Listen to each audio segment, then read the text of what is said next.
sabar dan bertahan. Warabitu, rapatkan barisan kalian. India yang ada di Indonesia ini, kalau seandainya kejahatan di India sana kepada umat Islam masih berlanjut, mereka tak layak juga ada di Indonesia. Setuju? Kita tak rela bumi Indonesia ini dipijak oleh orang-orang yang membantai umat Islam di India.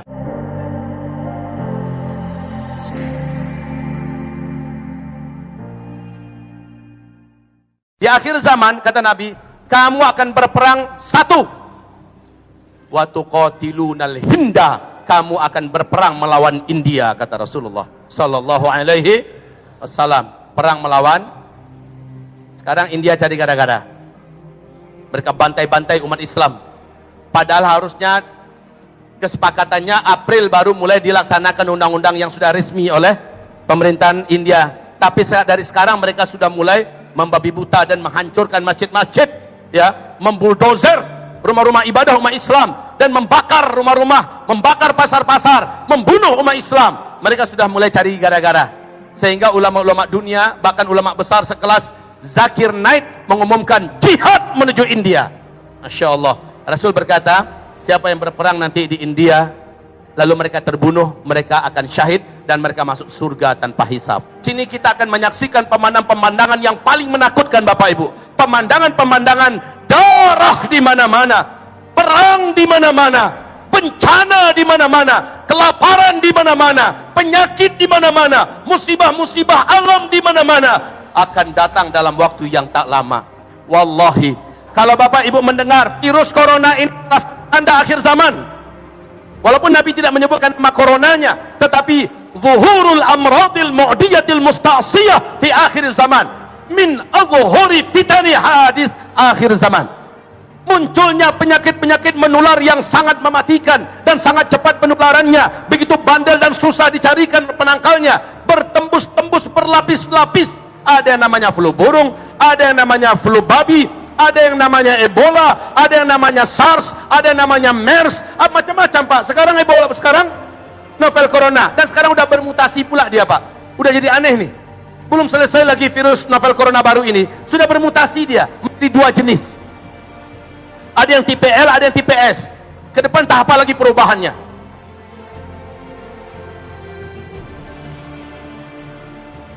Bapak, Ibu, hamba-hamba Allah yang kami muliakan, penghujung fase keempat ini insyaallah akan berakhir puncaknya dengan munculnya Ya'juj dan Ma'juj. Lalu Ya'juj dan Ma'juj Allah binasakan. Setelah itu kita langsung masuk ke fase kelima. Fase kelima sekali lagi, dunia bagaikan di dalam surga atau surga dunia.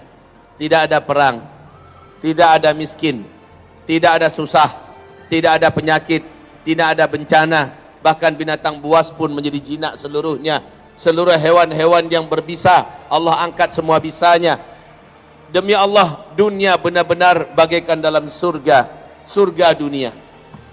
Tapi sebelum kita sampai pada fase kelima, di mana Allah berfirman dalam Al-Quran, surat An-Nur, surat yang ke-24, ayat yang ke-55, yaitu Islam akan memimpin seluruh dunia dengan sistem khilafah ala minhajin nubuwah, dengan konsep kenabian.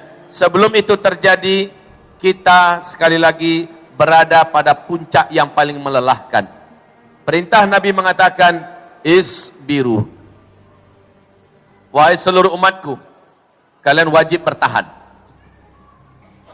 Fa innahu la ya'ti 'alan nas zaman, sesungguhnya tidaklah nanti akan datang kepada manusia suatu masa, suatu zaman, illal ladzi ba'dahu syarrun min hatta talqaw rabbakum.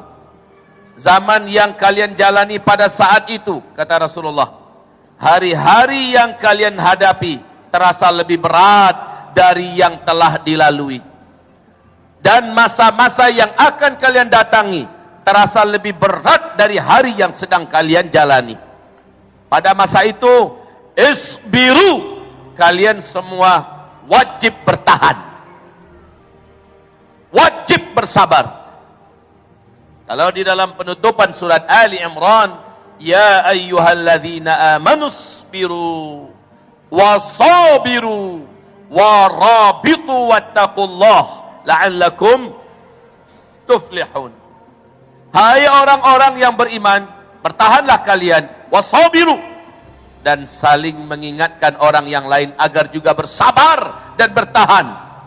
Warabitu, rapatkan barisan kalian, satukan saf kalian, kompaklah kalian, dan siap siagalah. Wattaqullah, maksimalkan ketakwaan kalian kepada Allah, la'allakum tuflihun, karena sebentar lagi kalian akan dimenangkan oleh Allah Subhanahu wa taala. Kabar gembira di akhir zaman, kabar gembira di akhir zaman, Islam akan dimenangkan oleh Allah. Anda ikut berjuang, Anda tidak ikut berjuang, Islam akan dimenangkan oleh Allah. Tapi yang ikut berjuang, pahalanya 50 kali lipat pahalanya para sahabat. Allahu Akbar. Yang ikut berjuang, yang tidak ikut berjuang, Allah tidak butuh dengannya. Kalau dia beramal, itu adalah pahala pribadi buat dia. Pahalanya kecil, Pak, karena dia individual, hanya berdiri sendiri, tidak mau berjamaah, tidak mau bersama-sama, tidak mau bahu-membahu, tidak mau berjuang kompak dalam berjamaah. Tapi yang mau bersama, nilai pahalanya 50 kali lipat pahalanya para sahabat. Aku rindu, kata Rasul, aku rindu dengan saudara-saudaraku. Apa kata para sahabat? Wahai Rasulullah, kami kan ada di depanmu. Bukankah kami saudara-saudaramu? Oh bukan, kata Rasul. Bukan. Kalian ini sahabat-sahabatku. Kalian ini adalah sahabat-sahabatku. Kalian hidup di masa aku hidup. Kalian menyaksikan aku. Menyaksikan wahyu turun. Menyaksikan mukjizat. Kalian perang bersamaku. Kalian ini sahabat-sahabatku. Saudara-saudaraku yang aku rindukan nanti. Mereka muncul di akhir zaman. Lam yarauni, mereka sama sekali belum pernah berjumpa diriku. Mereka belum pernah melihat aku. Hatta dalam mimpi pun mereka tidak berjumpa dengan aku. Amanu bi walam yarauni. Mereka benar-benar beriman kepadaku. Dan mereka setia menjalankan sunnahku. Mereka membela sunnahku. Itulah yang aku rindukan. Padahal kondisi berislam pada masa itu, al-qabidu lil islami yawma idzin kal qabidi 'alal jumrah. Orang-orang yang hidup pada masa itu mempertahankan eksistensi keislamannya, mencoba menjadikan dirinya sebagai muslim yang kafah, mukmin yang haqqan, beratnya luar biasa. Kal qabid 'alal jumrah, seperti orang yang menggenggam batu bara yang menyala. Terus digenggam, erat tangan terasa hangus, terbakar. Hampir-hampir tak tahan lagi. Tapi kalau dia lepaskan, dia pun lepas dari Islam. Jika dia terus menggenggam, benar-benar panas beratnya menjadi mukmin haqqan di akhir zaman. Disitulah Rasulullah berkata, isbiru, bertahanlah kalian, bertahanlah, bersabarlah kalian. Dan orang yang hidup pada masa itu dinobatkan oleh Nabi Muhammad sebagai saudara yang dirindukannya.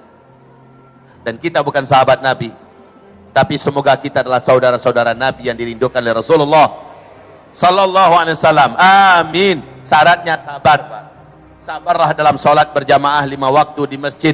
Sabarlah untuk jangan ketinggalan takbiratul ihram bersama imam. Sabarlah untuk rajin berinfak, berwakaf, sedekah. Sabarlah untuk puasa sunat Senin dan Kamis. Sabarlah untuk jangan terpikat dan terpedaya oleh riba. Sabarlah jangan mendurhakai suami, jangan melawan pada orang tua. Sabarlah untuk tetap memberikan tumpahan kasih sayang kepada istri, memeluk anak-anak dalam pelukan Al-Quran. Sabarlah walaupun dicaci maki, dicemeeh dan diintimidasi. Sabarlah apapun keadaan. Sabarlah di akhir zaman demi dan dalam rangka berjalan di atas siratal mustaqim. Kemudian akan banyak ujian, tantangan dan terpaan yang sangat hebat. Bagaimanapun beratnya, ibarat dalam hadis, kalaupun terbakar hanya ibarat tangan yang terbakar, bukan seluruh tubuh yang terbakar. Jadi ujian yang kita jalani ini kecil, Pak. Walanabluwannakum bisyai'in minal khawfi wal ju' wa naqsim minal amwali wal anfusi wat thamarat wa basyiris sabirin. Ujian yang kami datangkan kepada kalian adalah syai' minal khauf. Segelintir kecil cuman. Rasanya ujian itu segelintir kecil. Dibandingkan dengan neraka. Bagi yang tak sabar hidup dalam ujian ini, dia akan merasakan beratnya dan hebatnya neraka nanti. Dan itu adalah hukuman.